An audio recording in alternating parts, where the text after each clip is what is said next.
എങ്ങോട്ടാ പോകുന്നത്? അനാശാനെ കാണാൻ. അത് ക്ലാസ് പോയി.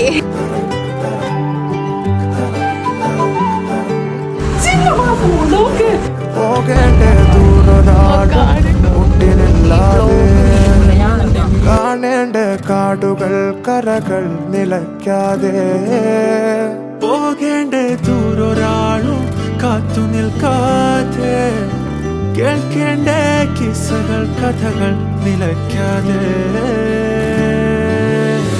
ചിറാപ്പുഞ്ചി മഴയത്ത് നിലാവഞ്ചി തുഴഞ്ഞത്ത് ചിറാപ്പുഞ്ചി മഴയത്ത് നിലാവഞ്ചി തുഴഞ്ഞത്ത് ചിറാപ്പുഞ്ചി മഴയത്ത് നിലാവഞ്ചി തുഴഞ്ഞത്ത് ചിറാപ്പുഞ്ചി മഴയത്ത് നിലാവഞ്ചി തുഴഞ്ഞത്ത്